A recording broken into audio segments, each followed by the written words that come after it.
안녕하십니까. 이제데스크 쭝굴리입니다. 에드입니다. 네. 자, 오늘은 두 가지 뉴스를 말씀드릴 건데요. 짧게 해보겠습니다. 자, 첫 번째 뉴스는 시진핑 중국 국가주석의 방한이 확정되었습니다. 근데 다만 이 뉴스를 보시고 그냥 그렇구나 이렇게 받아들이는 것보다 이 뒤에 숨은 속뜻이 무엇이냐, 숨은 의미가 무엇이냐, 우리가 그것을 캐치해야 된다, 그런 의미로 말씀드리는 뉴스인데요. 시진핑 국가주석이 2014년 7월에 한국을 방문한 이후로 6년 만에, 그러니까 내년 상반기니까 2020년이죠. 그러니까 6년 만에 방한이 확정되었습니다. 정확하게 공식적으로 오피셜하게 나온 얘기는 아닙니다만 청와대 고위 관계자의 말에 따르면 이런 식으로 나오는 걸 보면 외교라는 게 국가의 어떤 합의들이 있기 때문에 중국과 합의가 안 된 상태에서 이런 기사가 나오기 굉장히 어렵다고 본다면 내년 전반기에 시진핑 국가주석의 방한은 확정적이다, 이렇게 말할 수 있겠습니다.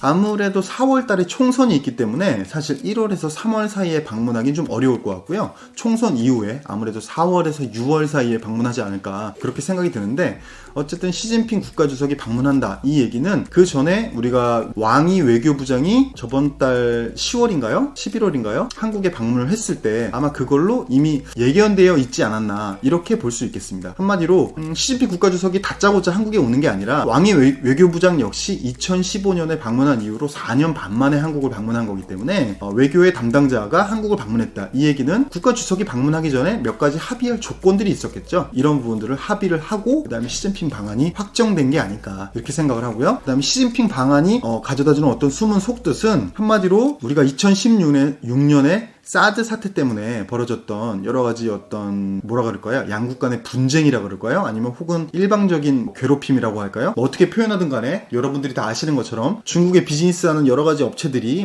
컨텐츠 업체라든가 게임 업체라든가 화장품 업체라든가 어떤 부품 업체라든가 굉장히 여러 가지 업체들이 어려운 부분들이 있었는데 아마 그 부분이 이제 해소되지 않겠나, 그렇게 우리가 예측해 볼 수 있겠습니다. 그 이유는 우리가 예를 들어서 지금 현재도 일본과 약간의 분쟁이 있지만 민주국가들의 경우에는 이제 분쟁이 해결되지 않은 상태에서도 꾸준히 그 분쟁을 해결하기 위해서 이제 국가 수반이 만난다거나, 우리가 며칠 전에도 문재인 대통령과 일본의 아베 총리가 중국에서 만나서 이제 정상회담을 했었죠. 짧았지만 어쨌든 그런 것처럼 민주국가에서는 문제를 해결이 당장은 안 되더라도 나중에 더 해결을 위해서 만난다거나 이런 과정을 지속적으로 트라이할 수가 있는데 말해서 아무래도 지구상에서 몇 남지 않은 이런 정치 체제를 가진 시진핑이라던가 김정은이라던가 푸틴이라던가 이런 곳에서는 사실 이 1인자의 파워가 굉장히 강하기 때문에 대부분 탑다운 방식으로 위에서 아래로 내려오는 방식으로 되기 때문에 시진핑 국가주석이 한국의 방한이 확정됐다, 이렇게 얘기한다는 것은 아무래도 그런 한한령들이 이제는 풀릴 것이다. 한마디로 내년에는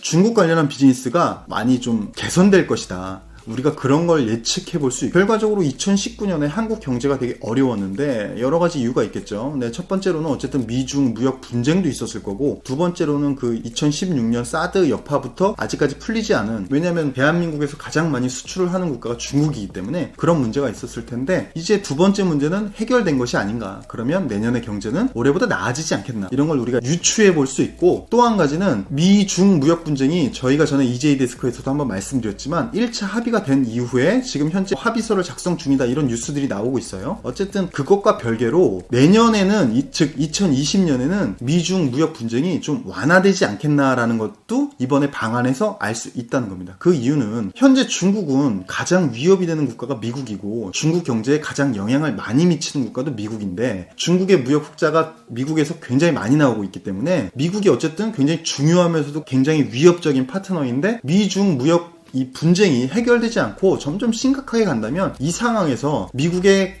굉장히 강한 동맹인 우리 한국에 시진핑 국가주석이 방문한다는 거는 약간 어폐가 있기 때문에 결국 시진핑 국가주석이 한국에 방한한다, 그 얘기는 미중도 무역이 어느 정도는 2019년처럼 싸우거나 이런 게 아니라 2020년에는 화해 무드로 흐를 가능성이 있다. 그러다 보면 미중의 무역 교역량이 늘어나게 되고, 그러면 당연히 우리나라는 또 이 중국에 수출하는 물량이 더 늘어날 수 있다. 결과적으로 2019년보다 2020년은 여러 가지 면에서 경제가 나아질 여건이 조성이 되지 않았나. 한마디로 중국의 비즈니스를 하시는 분, 혹은 중국 비즈니스를 생각하시는 분, 중국에 수출을 하려고 하시는 분들, 그리고 주식 투자하시는 하시는 분들, 이런 분들은 이런 뒤에 숨은 어떤 함의를 우리가 생각해 봐야 되지 않나, 그런 얘기를 말씀드리는 거고요. 자, 마지막으로 다만 2021년부터는 약간의 변화가 올 수도 있는 게 2020년 11월에 미국 대통령 선거가 있죠. 트럼프는 아마 재선인이 될 것이다 이렇게 예측하는 곳들이 많은데, 트럼프 자체가 잘해서 그렇다기보다는 트럼프의 파트너가 좀 부실하다 이런 의견 때문에 트럼프 재선이 거의 점쳐지고 있습니다. 트럼프가 재선이 된다면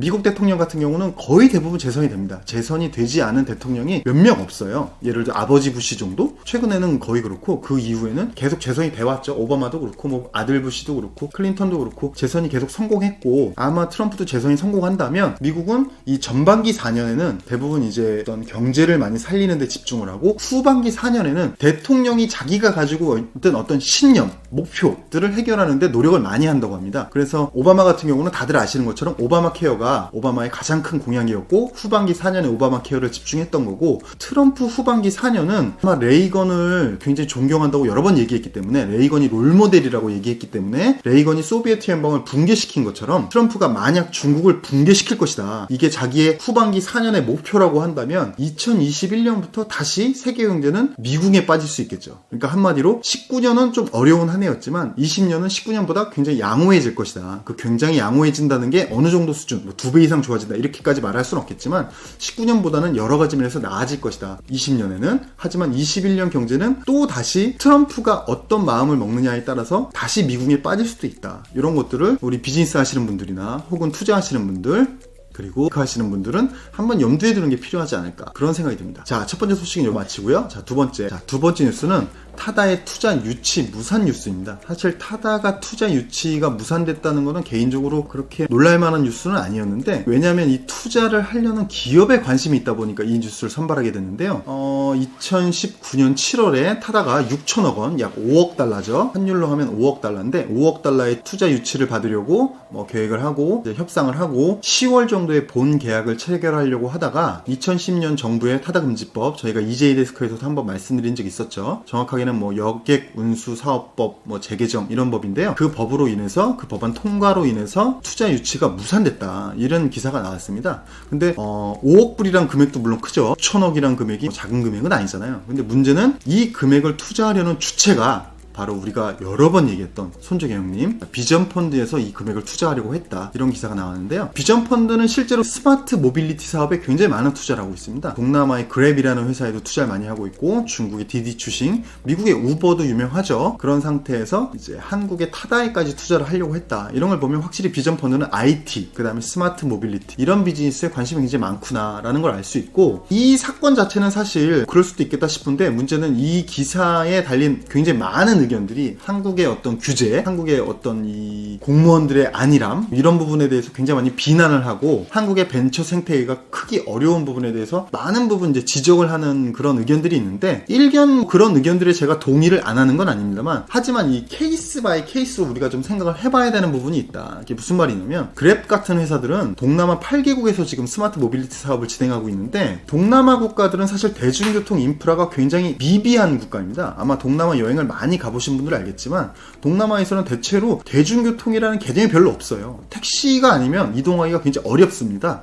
그 부분은 아마 아실 거고, 그러다 보니까 국가에서 이 대중교통 인프라 자체에 투자할 재정이 부족하기 때문에 민간에서 대체하는 부분이고, 또 이제 예를 들면 일본 혼다 같은 경우 이륜차 판매량이 1년에 1600만 대 정도 되는데, 2016년 데이터인가 2017년 데이터인데요. 1600만 대라는 오토바이를 판다는 것 자체가 굉장히 놀랍게 들리실 수도 있겠지만, 대부분 그 판매량의 80% 이상은 스쿠터입니다. 스쿠터. 그러니까 오토바이랑 스쿠터는 다른데, 예를 들면 그 판매량의 대부분이 아프리카나 동남아에 판매되는 거예요. 즉 대중교통이 없으니까 사람들이 자가 운송수단으로 일제 스쿠터를 사서 이동을 하는 거죠. 우리나라에선 대중교통이 굉장히 잘 세팅이 되어 있기 때문에 제 개인적으로는 서울 기준으로 대중교통은 전 세계 탑이 아닌가라고 생각을 하는데, 이런 어떤 도시의 인프라와 사실 동남아 같은 이 인프라를 1대1로 비교하면서 정부의 정책을 무조건 비난한다는 건 약간 좀 어폐가 있지 않나, 그런 생각이 들고요. 미국 같은 경우는 아무래도 민간의 자유를 굉장히 극도로 이렇게 보장해주는 그런 국가다 보니까 우버가 비즈니스를 운영 중에 있지만 사실 대부분의 선진국에서는 현재 이 스마트 모빌리티 사업이 여러 가지 규제와 저희가 전에도 EJ 데스크에서도 말씀드렸듯이 뭐 스위스 제네바 같은 사태라던가 영국 런던도 현재 마찬가지고 여러 가지 국가에서 이 스마트 모빌리티가 기존에 있던 인프라와 충돌을 하고 있기 때문에 일본 같은 경우도 이런 스마트 모빌리티 사업이 전혀 진출을 하지 못하고 있습니다.